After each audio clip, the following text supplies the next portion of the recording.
नमस्कार खबरों के इस बुलेटिन में ਤੁਹਾਡਾ ਸਵਾਗਤ है। मैं ਹਾਂ ਤਰਨਜੀਤ ਕੌਰ। ਪਹਿਲਾਂ ਪੇਸ਼ ਨੇ ਚੋਣਵੀਆਂ ਖਬਰਾਂ। ਸਾਬਕਾ ਪ੍ਰਧਾਨ ਮੰਤਰੀ ਅਟਲ ਬਿਹਾਰੀ ਵਾਜਪੇਈ ਦੀ ਦੂਜੀ ਬਰਸੀ ਮੌਕੇ ਉਹਨਾਂ ਨੂੰ ਨਿੱਘੀਆਂ ਸ਼ਰਧਾਂਜਲੀਆਂ ਭੇਂਟ। ਰਾਸ਼ਟਰਪਤੀ ਰਾਮਨਾਥ ਕੋਵਿੰਦ ਨੇ ਵਾਜਪੇਈ ਦੀ ਤਸਵੀਰ ਦੇ ਉਦਘਾਟਨ ਮੌਕੇ ਉਹਨਾਂ ਨੂੰ ਵੱਡੇ ਪੱਧਰ ਤੇ ਪ੍ਰਵਾਨਿਤ ਆਗੂ ਦੱਸਿਆ।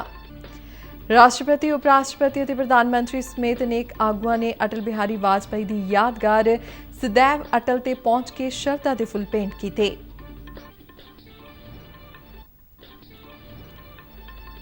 ਰੱਖਿਆ ਮੰਤਰੀ ਰਾਜਨਾਥ ਸਿੰਘ ਵੱਲੋਂ ਐਨਸੀਸੀ ਦੇ 173 ਸਰਹੱਦੀ ਅਤੇ ਤੱਟੀ ਜ਼ਿਲ੍ਹਿਆਂ ਵਿੱਚ ਵਿਸਥਾਰ ਦੇ ਪ੍ਰਸਤਾਵ ਨੂੰ ਪ੍ਰਵਾਨਗੀ। ਸੂਖਮ, ਛੋਟੀਆਂ ਅਤੇ ਦਰਮਿਆਨੀਆਂ ਸਨਅਤਾਂ ਬਾਰੇ ਮੰਤਰੀ ਨਿਤਿਨ ਗਡਕਰੀ ਨੇ ਕਿਹਾ ਹੈ ਕਿ ਆਉਂਦੇ 5 ਸਾਲਾਂ ਦੌਰਾਨ ਸਰਕਾਰ ਵੱਲੋਂ ਐਮਐਸਐਮਈ ਸੈਕਟਰ ਵਿੱਚ 5 ਕਰੋੜ ਹੋਰ ਨੌਕਰੀਆਂ ਪੈਦਾ ਕੀਤੇ ਜਾਣ ਦਾ ਟੀਚਾ ਮਿੱਥਿਆ ਗਿਆ ਹੈ। ਭਾਰਤ ਵਿੱਚ ਕੋਰੋਨਾ ਵਾਇਰਸ ਦੀ ਪੁਸ਼ਟੀ ਵਾਲੇ ਕੇਸਾਂ ਦੀ ਕੁੱਲ ਸੰਖਿਆ 25,99,000 ਤੋਂ ਪਾਰ ਹੋਈ। ਬੀਤੇ 24 ਘੰਟਿਆਂ ਦੌਰਾਨ 53,322 ਕੋਰੋਨਾ ਮਰੀਜ਼ ਸਿਹਤਯਾਬ ਹੋ ਕੇ ਘਰ ਪਰਤੇ। ਹੁਣ ਤੱਕ 18,62,258 ਮਰੀਜ਼ ਕੋਰੋਨਾ ਵਾਇਰਸ ਤੋਂ ਮੁਕਤ ਹੋਏ।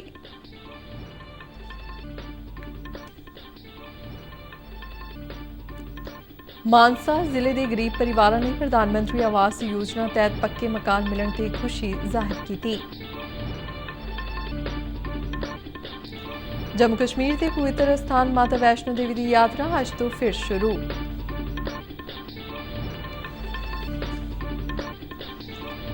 भारतीय क्रिकेट के सब तो सफल कप्तान रहे विकेट कीपर ते बल्लेबाज महेंद्र सिंह धोनी ने कौमांतरी क्रिकेट तो संन्यास का ऐलान किया है। धोनी के ऐलान तो फौरन बाद सुरेश रैना ने भी इंस्टाग्राम पोस्ट राही क्रिकेट तो संन्यास बारे सूचना दी। ते हुण खबरां विस्तार नाल। राष्ट्रपति रामनाथ कोविंद ने नवी दिल्ली के Indian council for cultural relation विखे साबका प्रधानमंत्री अटल बिहारी वाजपेयी की दूजी बरसी ते उन्हां दी एक तस्वीर का उद्घाटन किया। इस मौके राष्ट्रपति ने कहा कि अटल बिहारी वाजपेयी वड्डे पद्धर ते प्रवानित आगू सन। उन्होंने कहा कि अटल बिहारी वाजपेयी की अगवाई विच देश दुनिया विच भारत का रुतबा उच्चा होया। राष्ट्रपति ने कहा कि वाजपेयी अमन के पक्के हमायती सन अते उन्हां हमेशा ही गुआंढी मुल्कां नाल बेहतर संबंधां लई काम कीता। अटल बिहारी वाजपेयी ने बड़े ट्रमे नाल मुश्किल हालात नूं नजिठिया। रामनाथ कोविंद ने कहा कि वाजपेयी ने अपने विहार नाल सारियां ही सियासी पार्टियां अते जनतक जिंदगी विच सरगर्म लोकां नूं इह सिखाया कि राष्ट्र हित सब तो उपर है, जिस करके लोग उन्हां नूं एक बेहतरीन नेता वजों मानता दिंदे सन अते हर पार्टी विच उन्हां दे प्रशंसक मौजूद रहे। राष्ट्रपति ने कहा कि इस समय पूरे विश्व विच कोविड-19 का संकट चल रहा है अते जिवें ही असीं इस तो पार पा लैंदे हां तां अटल बिहारी वाजपेयी जी दे सुपनिਆਂ ਦਾ 21ਵੀਂ सदी ਦਾ ਭਾਰਤ ਬਣਾਉਣ ਵੱਲ ਤੇਜ਼ੀ ਨਾਲ ਅੱਗੇ ਵਧਾਂਗੇ। ਜ਼ਿਕਰਯੋਗ ਹੈ ਕਿ ਅਟਲ ਬਿਹਾਰੀ ਵਾਜਪੇਈ ਨੇ ਮਾਰਚ 1977 ਤੋਂ ਅਗਸਤ 1979 ਤੱਕ ਵਿਦੇਸ਼ ਮੰਤਰੀ ਰਹਿੰਦਿਆਂ Indian council of cultural relation ICCR ਦੇ ਪ੍ਰਧਾਨ ਵਜੋਂ ਵੀ ਸੇਵਾਵਾਂ ਨਿਭਾਈਆਂ। ਅੱਜ ਦੇ ਸਮਾਗਮ ਵਿੱਚ ਵਿਦੇਸ਼ ਰਾਜ ਮੰਤਰੀ ਵੀ ਮੁਰਲੀਧਰਨ ਅਤੇ ਭਾਜਪਾ ਦੇ ਰਾਜ ਸਭਾ ਮੈਂਬਰ ਤੇ ਮੌਜੂਦਾ ICCR ਪ੍ਰਧਾਨ ਵਿਨੇ सहर्ष बुद्धे भी मौजूद सन। अटल जी अपने आचरण से सभी राजनीतिक दलों तथा सार्वजनिक जीवन में सक्रिय लोगों को यह सीख देते रहे कि राष्ट्र हित सर्वोपरि होता है। उनका अपना आचरण दलगत राजनीति से सदैव ऊपर रहा।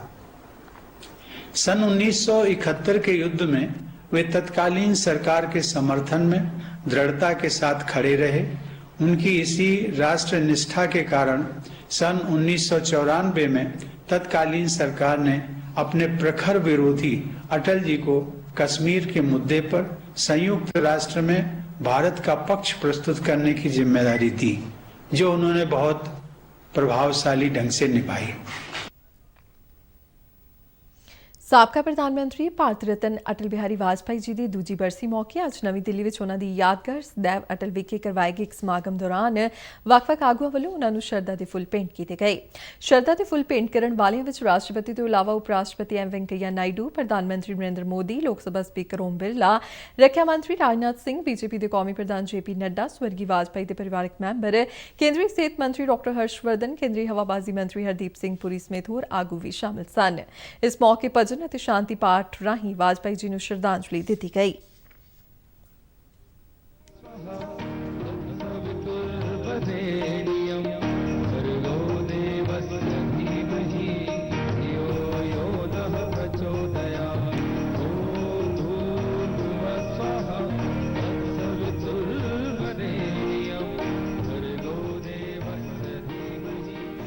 ਰੱਖਿਆ ਮੰਤਰੀ ਰਾਜਨਾਥ ਸਿੰਘ ਨੇ ਐਨਸੀਸੀ ਦੇ 173 ਸਰਹੱਦੀ ਅਤੇ ਤੱਟੀ ਜ਼ਿਲ੍ਹਿਆਂ ਵਿੱਚ ਵਿਸਥਾਰ ਦੇ ਪ੍ਰਸਤਾਵ ਨੂੰ ਪ੍ਰਵਾਨਗੀ ਦੇ ਦਿੱਤੀ ਹੈ।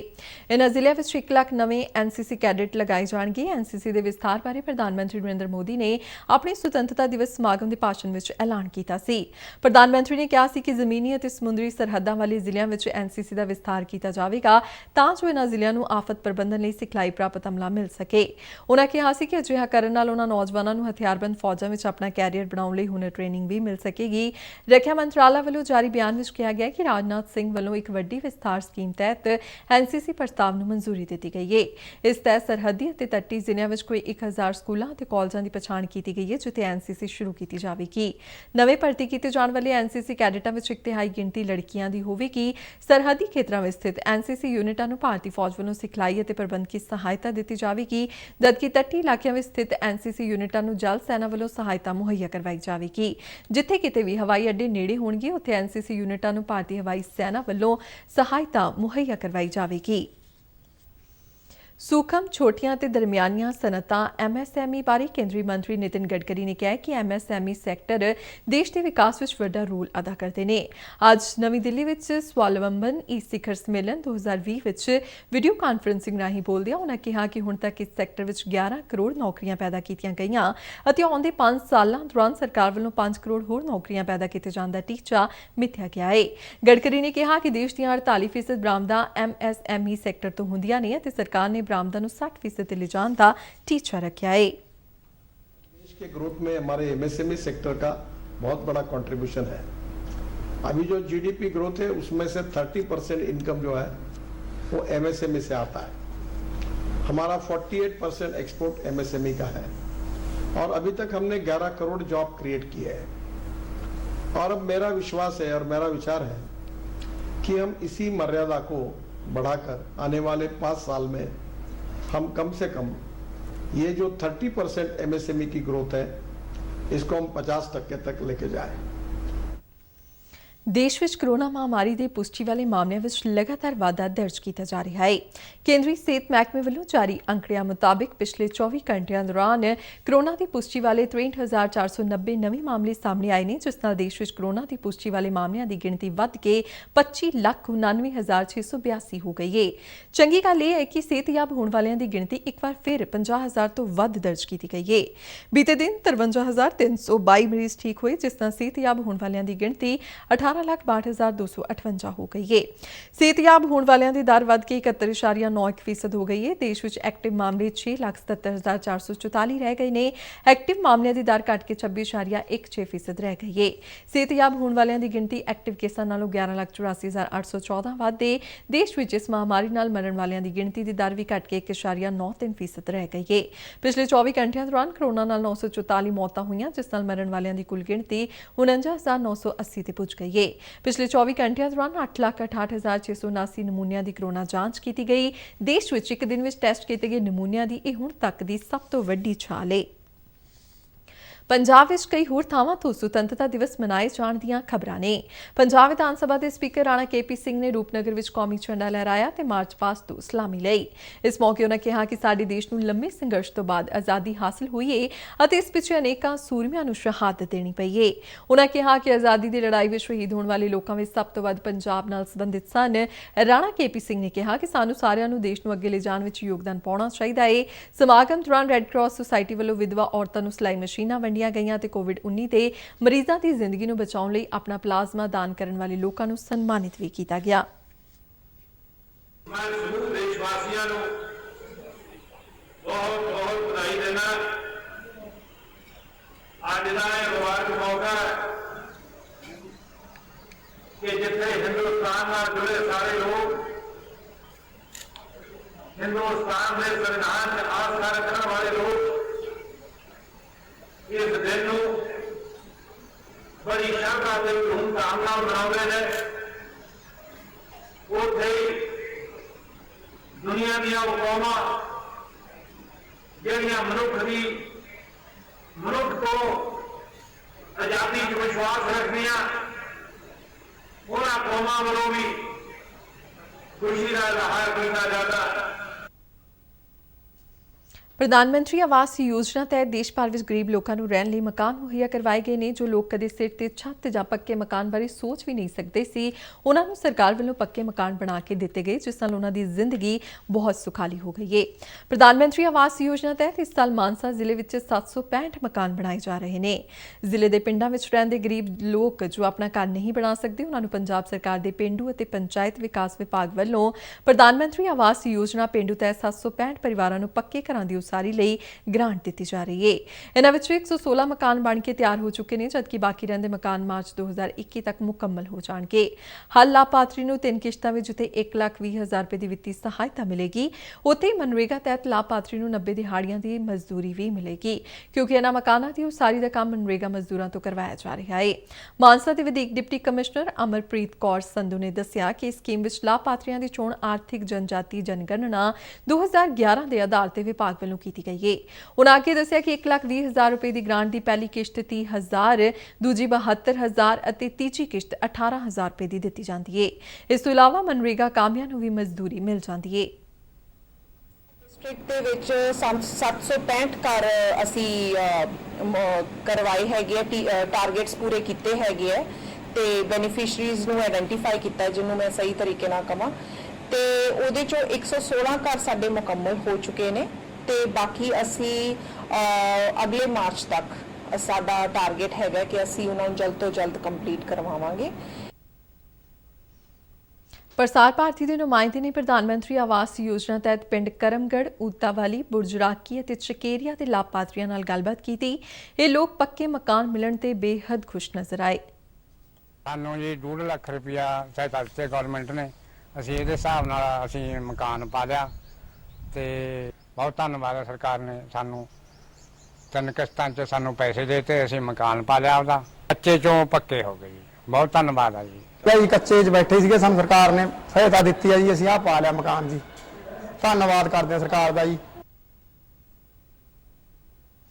ਜੰਮੂ ਕਸ਼ਮੀਰ ਦੇ ਪਵਿੱਤਰ ਸਥਾਨ ਮਾਤਾ ਵੈਸ਼ਨੋ ਦੇਵੀ ਦੀ ਯਾਤਰਾ ਅੱਜ ਤੋਂ ਫਿਰ ਸ਼ੁਰੂ ਹੋ ਰਹੀ ਹੈ। ਕੋਰੋਨਾ ਮਹਾਮਾਰੀ ਦੇ ਚਲਦਿਆਂ ਇਸੇ ਸਾਲ 18 ਮਾਰਚ ਤੋਂ ਹੁਣ ਤੱਕ ਤਕਰੀਬਨ 5 ਮਹੀਨਿਆਂ ਲਈ ਇਹ ਯਾਤਰਾ ਮੁਅੱਤਲ ਰਹੀ ਹੈ।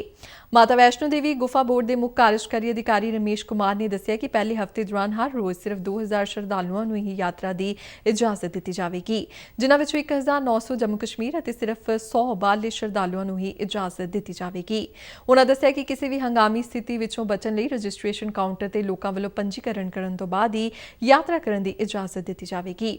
ਸ਼ਰਧਾਲੂਆਂ ਲਈ ਆਪਣੇ ਮੋਬਾਈਲ ਫੋਨਾਂ ਤੇ ਆਰੋਗਿਆ ਸੇਤੂ ਐਪ ਡਾਊਨਲੋਡ ਕਰਨੀ ਲਾਜ਼ਮੀ ਹੋਵੇਗੀ। ਹਰੇਕ ਯਾਤਰੀ ਵੱਲੋਂ ਫੇਸ ਮਾਸਕ ਅਤੇ ਫੇਸ ਕਵਰ ਪਹਿਨਣਾ ਲਾਜ਼ਮੀ ਹੈ। ਇਸ ਤੋਂ ਇਲਾਵਾ ਯਾਤਰਾ ਦੇ ਦਾਖਲਾ ਪੁਆਇੰਟਾਂ ਤੇ ਥਰਮਲ ਸਕੈਨਿੰਗ ਵੀ ਕਰਵਾਉਣੀ ਪਵੇਗੀ। 10 ਸਾਲ ਤੋਂ ਘੱਟ ਉਮਰ ਦੇ ਬੱਚਿਆਂ, ਗਰਭਵਤੀ ਔਰਤਾਂ, ਸਾਹ ਸੰਬੰਧੀ ਬਿਮਾਰੀਆਂ ਵਾਲੇ ਵਿਅਕਤੀਆਂ ਅਤੇ 60 ਸਾਲ ਦੇ ਬਜ਼ੁਰਗ ਉੱਪਰ ਦੇ ਬਜ਼ੁਰਗਾਂ ਨੂੰ ਤੀਰਥ ਯਾਤਰਾ ਤੋਂ ਬਚਣ ਦੀ ਸਲਾਹ ਦਿੱਤੀ ਗਈ ਹੈ। ਜੰਮੂ ਕਸ਼ਮੀਰ ਤੋਂ ਬਾਹਰੋਂ ਅਤੇ ਕੇਂਦਰ ਸ਼ਾਸਿਤ ਪ੍ਰਦੇਸ਼ ਦੇ ਰੈੱਡ ਜ਼ੋਨ ਜ਼ਿਲ੍ਹਿਆਂ ਵਿੱਚੋਂ ਆਉਣ ਵਾਲੇ ਸ਼ਰਧਾਲੂਆਂ ਦੀ ਕੋਵਿਡ ਨੈਗੇਟਿਵ ਰਿਪੋਰਟਾਂ ਦੀ ਵੀ ਜਾਂਚ ਕੀਤੀ ਜਾਵੇਗੀ। ਸਿਰਫ ਨੈਗੇਟਿਵ ਰਿਪੋਰਟਾਂ ਵਾਲੇ ਸ਼ਰਧਾਲੂਆਂ ਨੂੰ ਹੀ ਭਵਨ ਵੱਲ ਜਾਣ ਦੀ ਆਗਿਆ ਹੋਵੇਗੀ। ਖੱਚਰ, ਪਿੱਠੂ ਅਤੇ ਪਾਲਕੀ ਨੂੰ ਸ਼ੁਰੂਆਤੀ ਦਿਨਾਂ ਤੇ ਟਰੈਕ ਤੇ ਚੱਲਣ ਦੀ ਆਗਿਆ ਨਹੀਂ ਹੋਵੇਗੀ। CEO ਨੇ ਦੱਸਿਆ ਕਿ ਲਾਈਵ ਆਰਤੀ ਖੇਤਰ ਵਿੱਚ ਬੈਠਣ ਤੇ ਵਿਸ਼ੇਸ਼ ਪੂਜਾ ਲਈ ਸ਼ਰਧਾਲੂਆਂ ਦੀ ਬੁਕਿੰਗ ਬਾਰੇ ਅਗਲੇ ਹੁਕਮ ਬਾਅਦ ਵਿੱਚ ਜਾਰੀ ਕੀਤੇ ਜਾਣਗੇ। ਭਾਰਤੀ ਕ੍ਰਿਕਟ ਟੀਮ ਦੇ ਸਭ ਤੋਂ ਸਫਲ ਕਪਤਾਨ ਰਹੇ ਵਿਕਟ ਕੀਪਰ ਬੱਲੇਬਾਜ਼ ਮਹਿੰਦਰ ਸਿੰਘ ਧੋਨੀ ਨੇ ਕੌਮਾਂਤਰੀ ਕ੍ਰਿਕਟ ਤੋਂ ਸੰਨਿਆਸ ਦਾ ਐਲਾਨ ਕੀਤਾ ਹੈ। ਉਨ੍ਹਾਂ ਇੰਸਟਾਗ੍ਰਾਮ ਤੇ ਆਪਣੀ ਪੋਸਟ ਰਾਹੀਂ ਰਿਟਾਇਰਮੈਂਟ ਦਾ ਐਲਾਨ ਕੀਤਾ। ਧੋਨੀ ਨੇ ਇੰਸਟਾਗ੍ਰਾਮ ਤੇ ਲਿਖਿਆ ਕਿ ਲੋਕਾਂ ਵੱਲੋਂ ਮਿਲੇ ਪਿਆਰ ਤੇ ਸਹਿਯੋਗ ਲਈ ਉਨ੍ਹਾਂ ਦਾ ਧੰਨਵਾਦ। 15 ਅਗਸਤ ਸ਼ਾਮ 7:29 ਤੋਂ ਮੈਨੂੰ ਰਿਟਾਇਰ ਸਮਝਿਆ ਜਾਵੇ। ਉਨ੍ਹਾਂ ਆਪਣੀ ਇਸ ਪੋਸਟ ਵਿੱਚ ਆਪਣੇ ਕੈਰੀਅਰ ਦੇ ਸਾਰੇ ਉਤਰਾਅ ਚੜ੍ਹਾਅ ਨੂੰ ਮੈਂ ਪਲ ਦੋ ਪਲ ਕਾ ਸ਼ਾਇਰ ਹੂੰ ਗਾਣੇ ਨਾਲ ਬਹੁਤ ਹੀ ਖੂਬਸੂਰਤ ਅੰਦਾਜ਼ ਨਾਲ ਦਿਖਾਇਆ ਹੈ। ਇਸ ਦੇ ਨਾਲ ਹੀ ਬੀਤੇ 15 ਤੋਂ 16 ਸਾਲਾਂ ਤੱਕ ਭਾਰਤੀ ਕ੍ਰਿਕਟ ਵਿੱਚ ਚੱਲਿਆ ਆ ਰਿਹਾ ਧੋਨੀ ਦਾ ਕ੍ਰਿਸ਼ਮਾਈ ਯੁੱਗ ਖਤਮ ਹੋ ਗਿਆ ਹੈ। ਹਾਲਾਂਕਿ IPL ਦੇ ਸੀਜ਼ਨ ਵਿੱਚ ਉਹ ਇੱਕ ਵਾਰ ਫਿਰ ਤੋਂ ਚੇਨਈ ਸੁਪਰ ਕਿੰਗਸ ਟੀਮ ਵੱਲੋਂ ਮੈਦਾਨ ਵਿੱਚ ਜਲਵਾ ਦਿਖਾਉਂਦੇ ਨਜ਼ਰ ਆਉਣਗੇ। ਵਿਸ਼ਵ ਕ੍ਰਿਕਟ ਵਿੱਚ ਮਹਿੰਦਰ ਸਿੰਘ ਧੋਨੀ ਇਕਲੌਤੇ ਅਜਿਹੇ ਕਪਤਾਨ ਨੇ ਜਿਨ੍ਹਾਂ ਨੇ ICC ਦੇ 3 ਵੱਡੀਆਂ ਟਰਾਫੀਆਂ ਤੇ ਕਬਜ਼ਾ ਜਮਾਇਆ ਹੈ। ਧੋਨੀ ਦੀ ਕਪਤਾਨੀ ਵਿੱਚ ਭਾਰਤ ਨੇ 2007 ਵਿੱਚ ਹੋਏ ICC ਵਰਲਡ T20, 2011 ਵਿੱਚ ਹੋਏ ਕ੍ਰਿਕਟ ਵਿਸ਼ਵ ਕੱਪ ਅਤੇ 2013 ਵਿੱਚ ਹੋਈ ICC ਚੈਂਪੀਅਨਜ਼ ਟਰਾਫੀ ਦਾ ਖਿਤਾਬ ਜਿੱਤਿਆ ਸੀ। ਇੰਨਾ ਹੀ ਨਹੀਂ, ਸਾਲ 2009 ਵਿੱਚ ਵਿੱਚ ਉਹਨਾਂ ਭਾਰਤੀ ਟੀਮ ਨੂੰ ਟੈਸਟ ਕ੍ਰਿਕਟ ਵਿੱਚ ਨੰਬਰ 1 ਬਣਾ ਦਿੱਤਾ ਸੀ।